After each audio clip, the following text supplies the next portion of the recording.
వ్యాకరణ Chandrika. Yesterday class లో మనం ఏం చెప్పుకున్నాము? సరళాలు, పరుషాలు, హల్లులు, అల్పప్రాణాలు, మహాప్రాణాల నుంచి మనము చెప్పుకున్నాం కదా. ఈ రోజు టాపిక్ ఏమంటే భాషా భాగాలు. భాషా భాగాలు మొత్తం ఎన్ని? 5. నామవాచకం, సర్వనామం, విశేషణం, క్రియ, అవ్యయం. నామవాచకం అంటే ఏమి? పేర్లను గాని, జంతువుల పేర్లు గాని, పక్షుల పేర్లు గాని, ఇలా అనేక రకాలుగా వచ్చిన వాటిని ఏమంటాము? నామవాచకం. సర్వనామం అంటే ఏమి?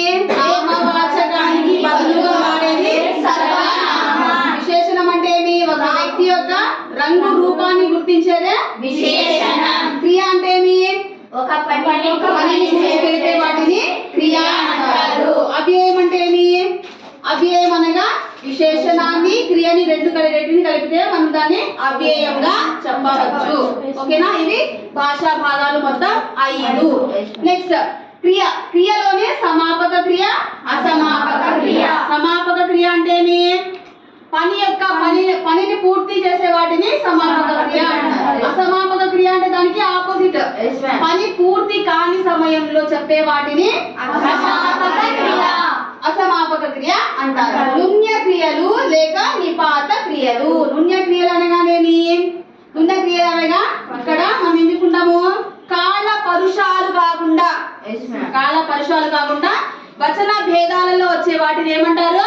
నుణ్య క్రియలు. తినవలెను, చేయకూడదు మొదలైనవన్నీ కూడా నుణ్య క్రియలు. నిపాత క్రియలు అనగానేమి? ఇవి సాధారణంగా తుమ్మునార్థక ప్రధానంతో ఉంటుంది.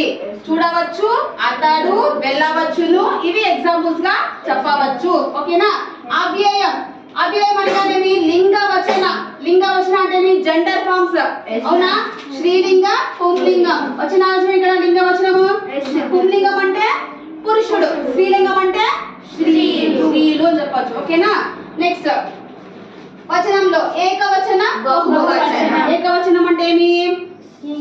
సింగులర్. కొన్నిటిని మనం చెప్పే వాటిని ఏకవచనం అంటారు. బహువచనం అంటే ఏమి? చాలా ఉన్న వాటిని బహువచనాలు అంటారు. నిత్యేతక వచనం అంటే ఏమి? కరెక్ట్ గా అది అట్లనే ఉంటుంది అన్నమాట. అది ఎక్కడ కూడా మనకి ఎక్కడ ఫాల్ట్ అనేది ఎక్కడ కనిపించదు. బియ్యం ఏమైనా బియ్యాలు ఏమి వస్తుందా? రాదు. కాబట్టి నిత్యేతక వచనాల్లో అట్లనే ఉంటుంది. కాబట్టి దీన్ని ఏమంటాము? నిత్యేతక వచనాలు. నిత్య బహువచనాలు ఇది కూడా ఏ రూపంలో కూడా మారదు. ఆ వర్డ్ అట్లనే ఉంటాది. దీన్ని మనం ఏమంటాము? నిత్య బహువచనాలు. నెక్స్ట్ విభక్తి ప్రత్యయాలు.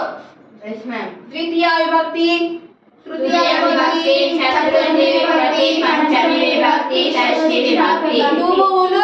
ప్రథమ విభక్తి. దీన్ నూన్ యొక్క లోపల ద్వితీయ